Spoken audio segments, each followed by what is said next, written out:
A carta do apóstolo Paulo aos Efésios, capítulo 6, versos 10 a 20. Carta de Paulo aos Efésios, capítulo 6, 10 a 20. Lido o texto, permaneça com a sua Bíblia aberta comigo nesta passagem, por favor. Está escrito assim: quanto ao mais, sede fortalecidos no Senhor e na força do seu poder. Revesti-vos de toda a armadura de Deus, para poderdes ficar firmes contra as ciladas do diabo.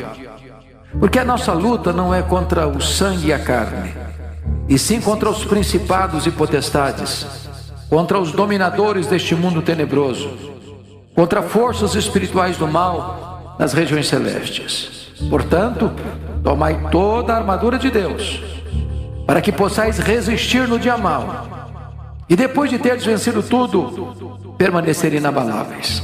Estai, pois, firmes, cingindo-vos com a verdade, vestindo-vos da couraça da justiça, calçai os pés com a preparação do evangelho da paz, embraçando sempre o escudo da fé, com o qual podereis apagar todos os dardos inflamados do maligno. Tomai também o capacete da salvação e a espada do Espírito, que é a palavra de Deus, com toda oração e súplica, orando em todo o tempo no Espírito, e para isto vigiando com toda perseverança e súplica por todos os santos, e também por mim, para que me seja dada no abrir da minha boca a palavra, para com intrepidez fazer conhecido o mistério do Evangelho, pelo qual sou embaixador em cadeias, para que em Cristo eu seja ousado para falar, como me cumpre fazê-lo. Amém. Eu gostaria de pensar com vocês hoje sobre o tema Estamos em Guerra. Estamos em guerra. Certamente é conhecido de todos vocês pela experiência que a vida não se desenrola num parque de diversões, num jardim grinaldado de flores. Nós não estamos numa estufa espiritual, não estamos blindados, estamos expostos a muitos perigos, a muitas ameaças, a muitos inimigos, externos e internos, visíveis e invisíveis.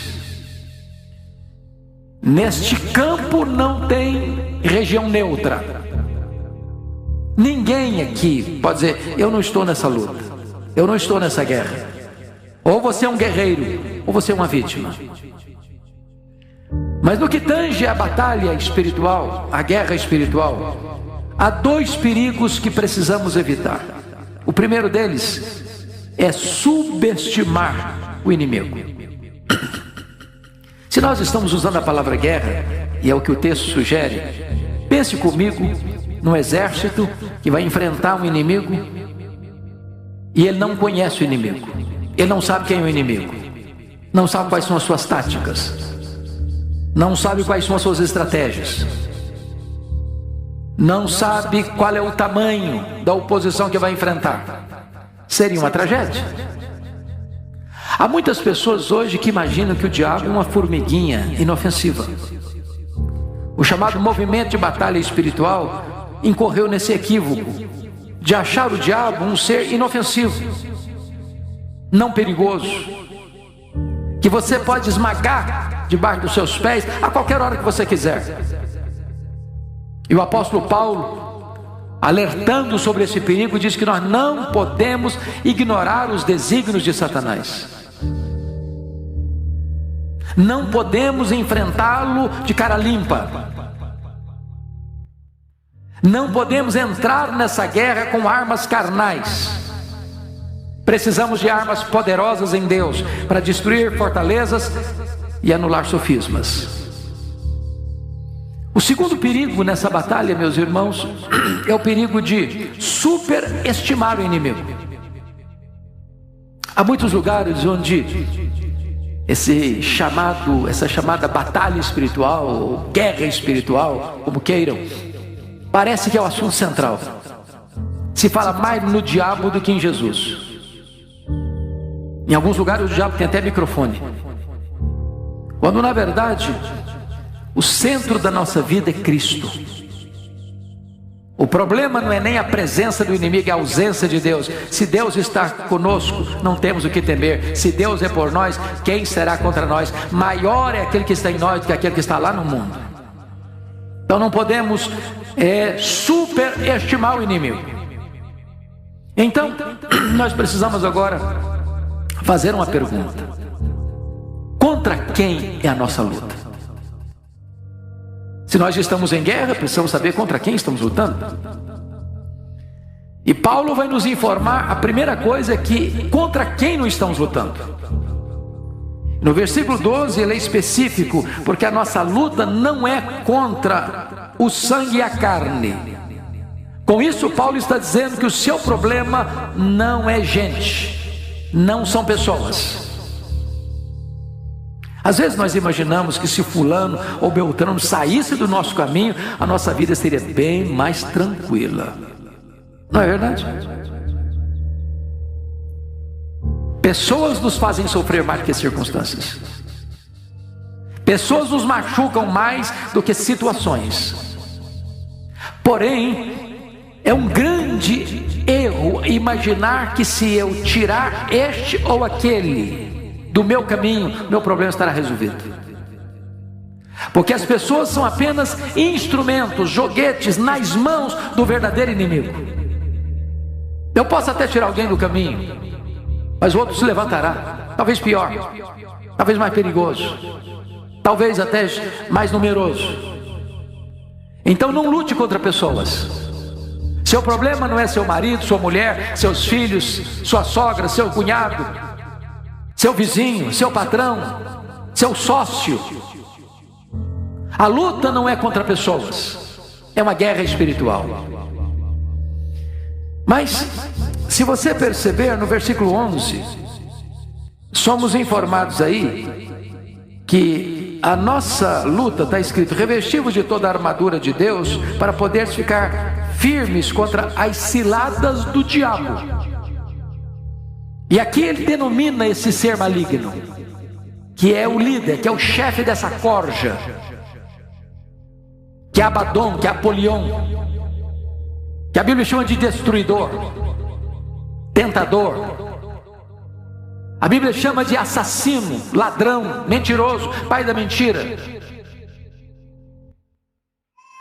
Então, esse ser é um ser que caiu do céu, expulso do céu, porque quis ser igual a Deus, quis colocar-se acima dos outros anjos. E diz a Bíblia que ao cair, essa estrela caída arrasta consigo um terço das estrelas, que vem a se tornar demônios, seres malignos. E Paulo os categoriza aqui no verso 12 como uma ordem hierárquica. Notem comigo, aquilo que John Mackay chamou de a ordem da desordem. Porque Jesus disse que o diabo não é tolo a ponto de estar dividido contra ele mesmo. Uma casa não pode prevalecer se ela está dividida contra ela mesma. E Jesus disse isso no contexto que o diabo não luta contra o diabo. Então Paulo diz que existe uma estratificação de poder, qual seja, principados, potestades, dominadores deste mundo tenebroso, forças espirituais do mal. Nessa guerra espiritual, nem todos os seres malignos têm o mesmo poder de resistência. Por exemplo, quando Jesus envia os 70 numa campanha evangelística, eles retornaram cheios de entusiasmo, dizendo para Jesus: Senhor, até os demônios se nos submetem pelo teu nome.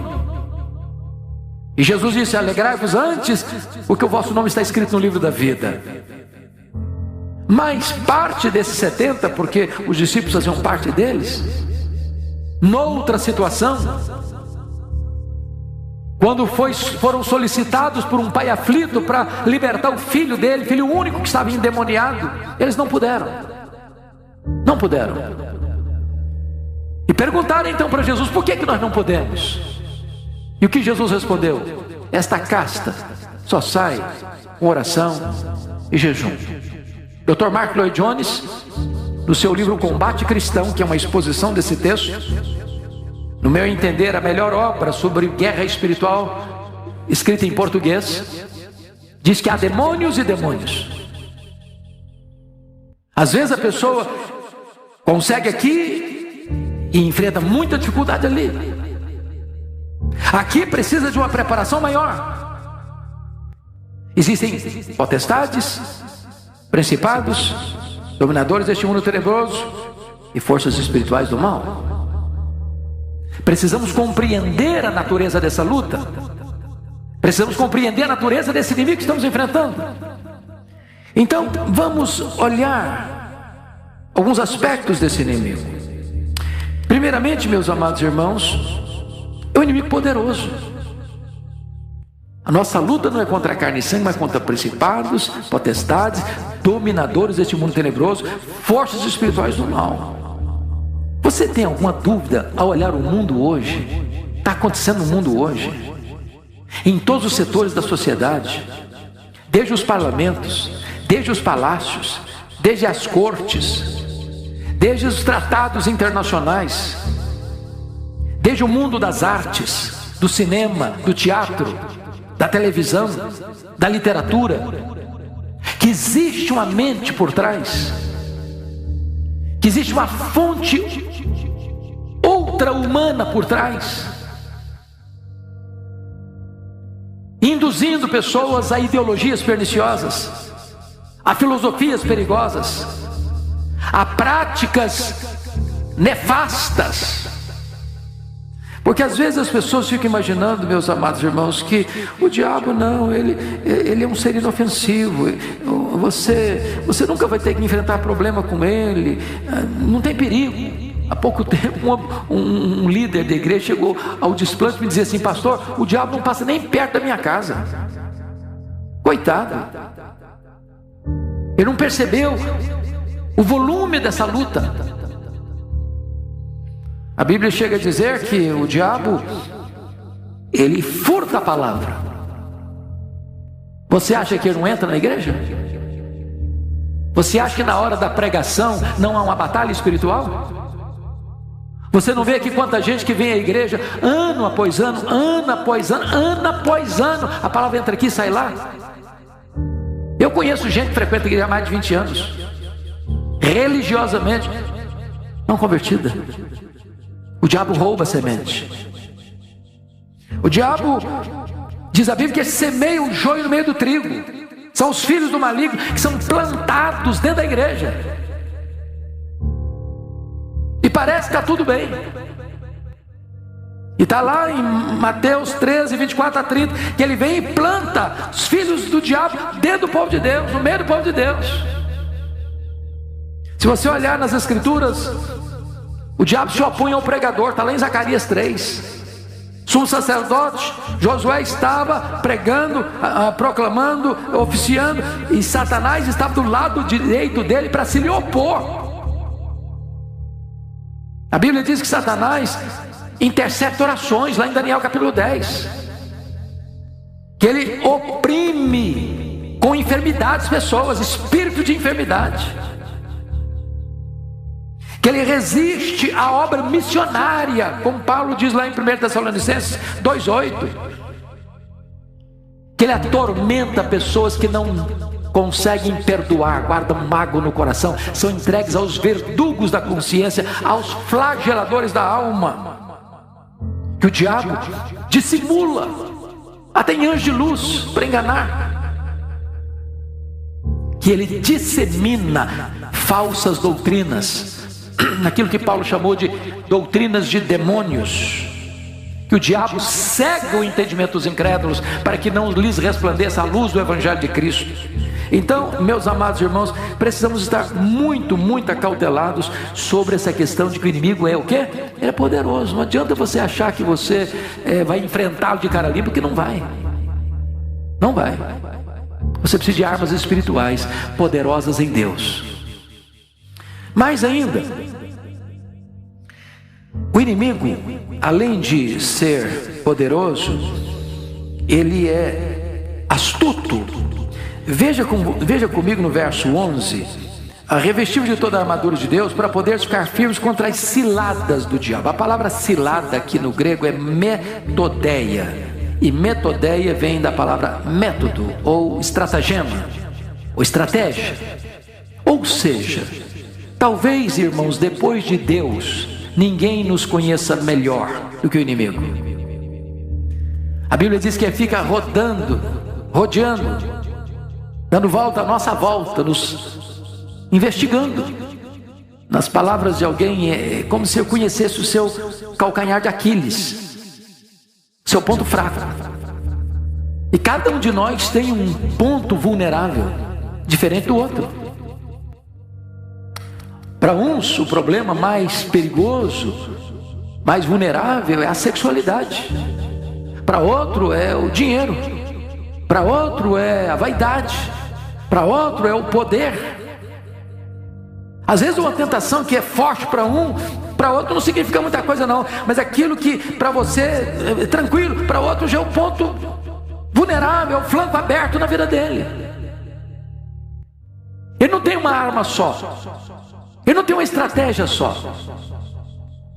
E nós precisamos ficar firmes contra esses métodos variados, essas ciladas, essas armadilhas, essas arapucas que ele coloca no nosso caminho. Mas ainda, notem comigo que esse inimigo é um inimigo persistente. Olha, por gentileza, versículo 13: portanto, tomai toda a armadura de Deus para que possais resistir no dia mau. No dia mau. E o dia mau para mim é o que eu chamo do dia da pressão. Vamos voltar para pensar em guerra. Vocês já assistiram bons filmes de guerra. Quando você está assistindo um filme de guerra, você já percebeu que, via de regra, quando um exército recua num enfrentamento, pode passar ao adversário, ao inimigo, que ele está fugindo, que ele está acovardado, que ele está derrotado, que ele está com medo, que ele está fugindo.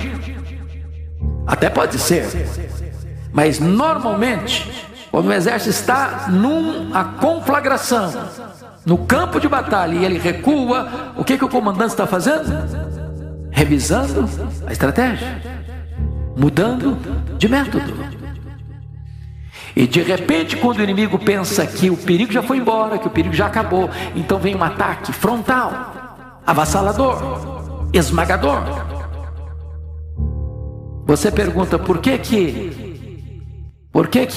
Abraão, com 319 homens que não eram guerreiros, ganharam uma batalha de 4 reis que haviam massacrado 5 reis lá da planície do Jordão?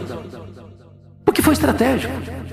Ataca de noite, o inimigo não está esperando, o inimigo não está preparado.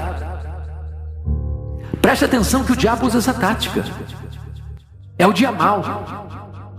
É aquele tempo que parece que está tudo bem na sua vida. Não tem problema de saúde, não tem problema financeiro, não tem problema no casamento, não tem problema na família, não tem problema com os vizinhos, está tudo em paz, está tudo bem, sua vida está indo de vento em popa. De repente você até pensa em tirar férias de Deus. Você não ora mais, já não lê a Bíblia mais, já não vem na igreja direito mais. Sua vida já está muito calma. E aí de repente, quando você menos espera, um ataque frontal, você fica zonzo. O dia está todo turbulento, a agenda está toda transtornada. Fatos que você nunca imaginou passar na vida, você passa a passar naquele dia. É um ataque terrível, é o dia mau. Existem dias calmos, serenos, existem dias turbulentos. E Paulo diz: você precisa ter entendimento espiritual para perceber que muitos desse que chama-se dia mau tem a ver com essa guerra espiritual. Mas notem o versículo 13 ainda, que ele diz assim: e depois de terdes vencido tudo, tira férias, descansa. Não. Depois de terdes vencido tudo, permanecer inabaláveis. Na área do trânsito, acho que vocês têm essas estatísticas. Você sabe qual horário que mais acontece acidentes em viagens? É quando a pessoa está chegando em casa. Ela dá uma relaxada. Estou chegando. Desliga um pouco aquela antena da vigilância. Então cuidado, porque você nunca é tão vulnerável como quando depois de uma grande vitória. Permaneça firme, permaneça vigilante. Sabe por quê? Está lá em Lucas capítulo 4, de 1 a 11 e até chegando ao 13, quando diz que naquelas 3 tentações de Satanás a Jesus no deserto, e Jesus venceu todas elas, dizendo: está escrito, está escrito, está escrito. Diz Lucas que o diabo deixou até momento oportuno, e ele voltou com outras táticas, com outras armas, instrumentalizando outras pessoas, usando a multidão para tentar fazê-lo rei e afastá-lo da cruz, usando os inimigos dele, escribas, fariseus, saduceus, usando os próprios discípulos. Quando Pedro diz: Senhor, tem piedade de ti mesmo, isso nunca vai te acontecer, e Jesus diz: arreda, Satanás. Então preste atenção nisso, porque o inimigo às vezes ele pode dar pausa aqui, mas ele está preparando um ataque ali. Fique firme, não baixe a guarda, não ensarilhe as armas, não desista da luta. Do berço à sepultura nós teremos luta sem trégua, sem pausa. Precisamos de vigilância. Mas vejam vocês, meus amados irmãos, que diante disso, nós precisamos agora de uma preparação que não está propriamente em nós. É o que Paulo vai falar a partir do versículo 14. E ele diz: estai, pois, firmes, cingindo-vos com a verdade. Ou seja, a verdade precisa estar cercando você de todos os lados. Onde tem mentira, tem flanco aberto, tem buraco na armadura. E ele vai prosseguir e dizer o seguinte: vestindo-vos da couraça da justiça, que cobre o seu corpo. Não é a sua justiça, é a justiça de Cristo em você. Isso significa que você vai estar debaixo da proteção do sangue. O inimigo não pode atingir você, porque você está coberto com o sangue de Cristo, que declara você justo diante dos olhos de Deus.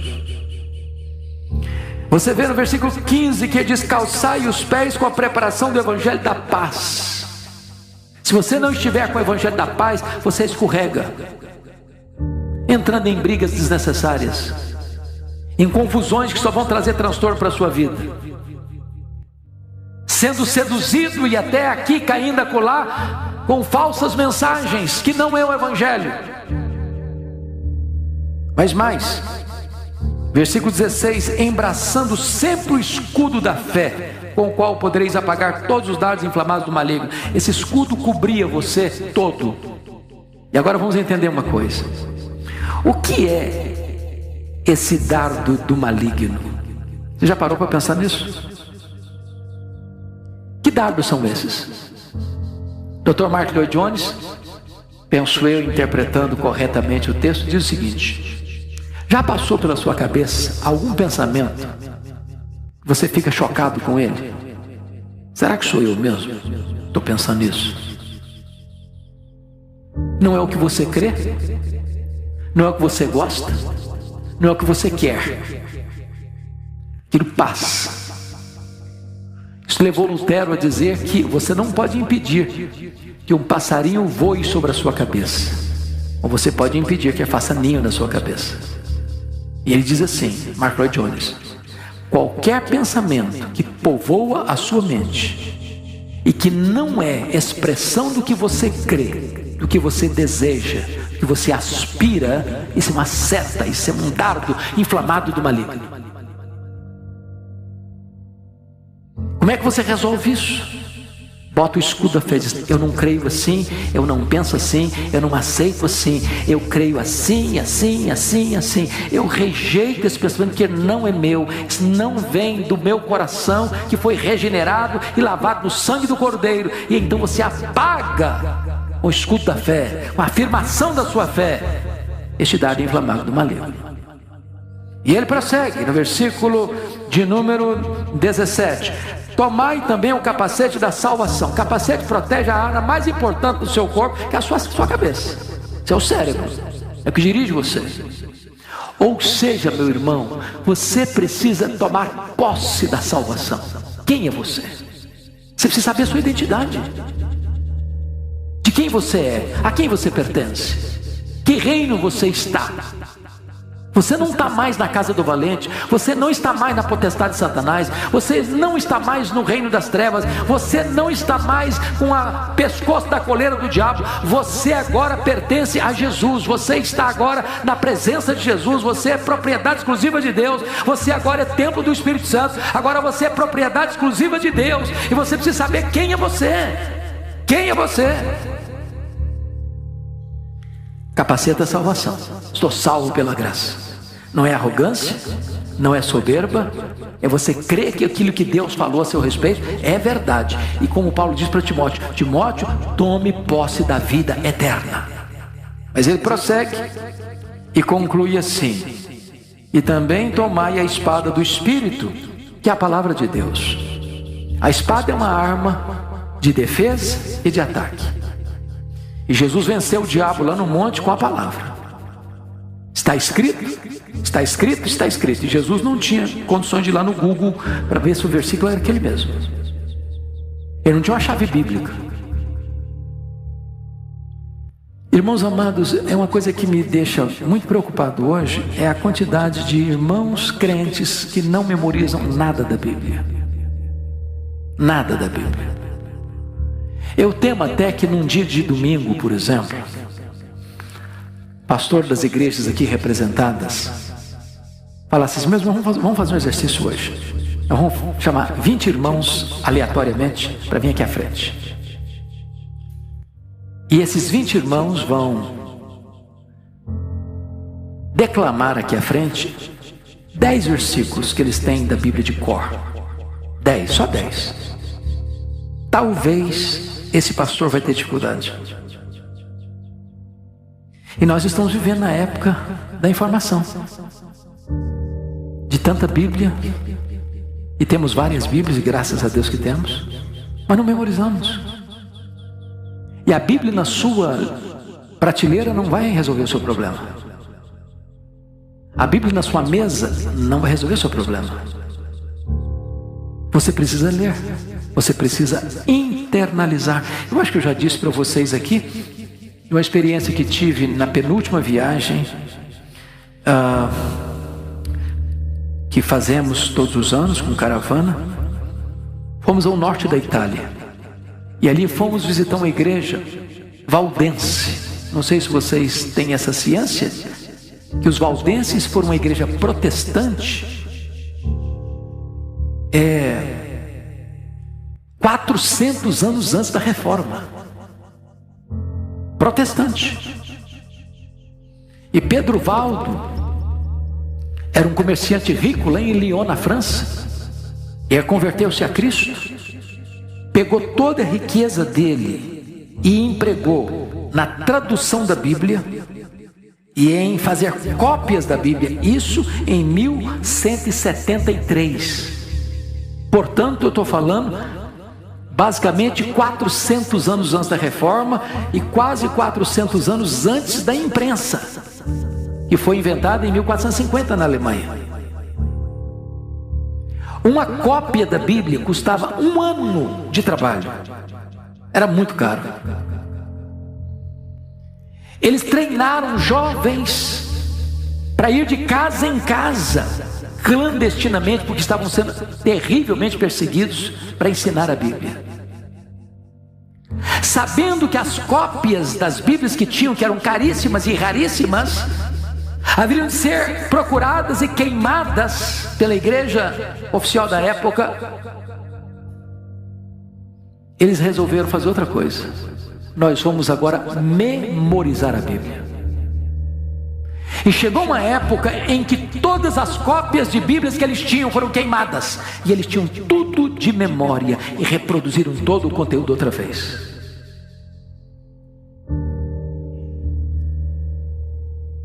Esta igreja foi a igreja mais martirizada da história do cristianismo.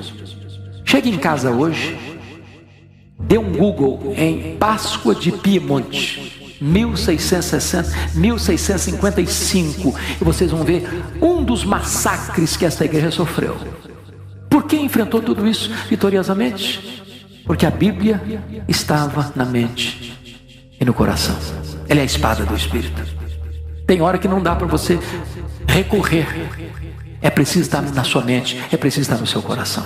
Ela é a espada do Espírito. Mas, amados irmãos, me permita ainda, olha um outro aspecto desse texto, que você e eu precisamos nessa guerra, é a capacitação de poder para vencer esta guerra.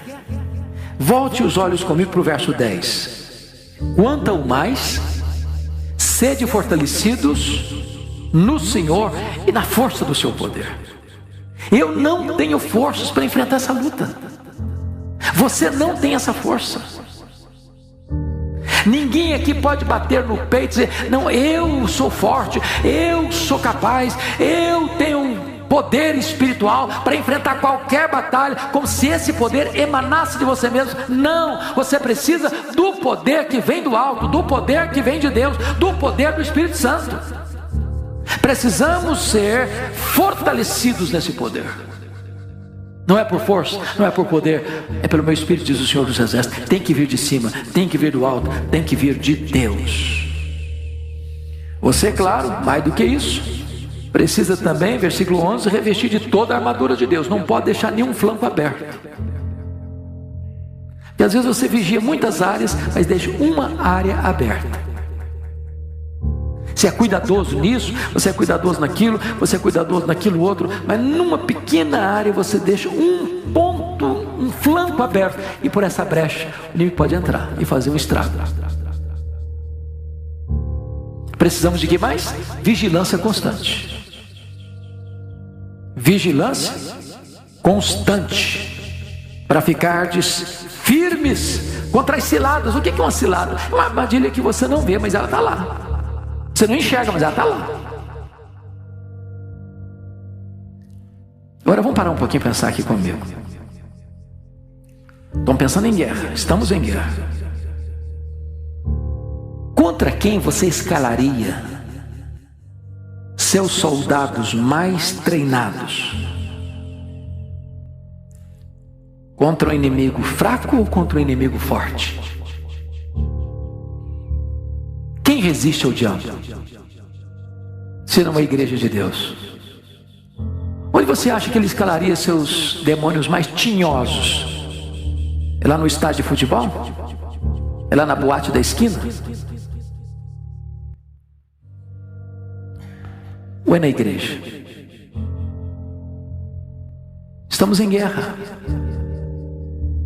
E nós precisamos estar apercebidos, acautelados e conscientes, para que sejamos revestidos de todo o poder de Deus e de toda a armadura de Deus.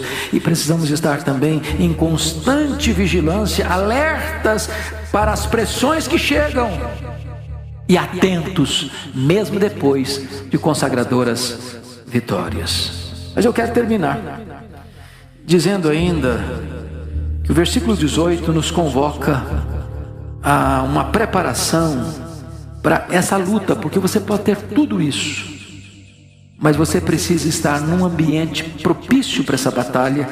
E o versículo 18 eu queria que você lesse comigo. Há uma voz uníssona e sonora. Vamos todos? Com toda oração e súplica, orando em todo o tempo no Espírito, para isso vigiando com toda perseverança e súplica por todos os santos. deixa eu fazer só um pedido. Leia de novo agora em voz baixa e veja qual é a palavra que mais aparece nesse versículo 18.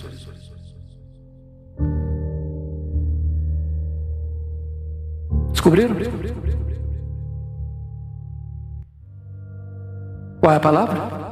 Toda oração, todo o tempo, toda perseverança, todos os santos. Aqui você encontra o tempo da oração. Todo o tempo. Quando que a igreja deve orar? Todo o tempo. Você vai encontrar aqui a natureza da oração. Oração e súplica.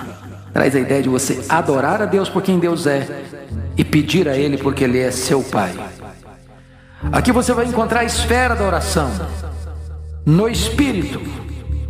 Aqui você vai encontrar a vigilância da oração, e isto vigiando.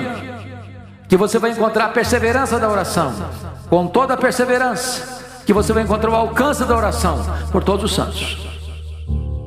É nesse ambiente que a igreja precisa estar atenta a essa guerra espiritual. Agora eu quero concluir, porque eu acho extraordinário que Paulo era um homem de oração. Paulo era um pregador poderoso. Mas Paulo entende uma coisa muito importante. Paulo entendia que ele não apenas orava pela igreja, mas ele pedia a oração da igreja em seu favor. E ele diz, e também por mim. E para que ele está pedindo oração? Ele tinha problemas pessoais. Por exemplo, ele tinha um espinho na carne. Era uma doença física. Sentia dores. Ele tinha muitos inimigos. Ele estava preso, ele estava algemado. Ele tinha, além de tudo, de pressões externas, de temores internos, preocupação com todas as igrejas. Mas qual o pedido de oração que ele faz aqui para a igreja? E também por mim, para que me seja dada no abrir da minha boca a palavra oportuna, a palavra certa, na dosagem certa, para as pessoas certas, para um propósito certo, para resultados certos.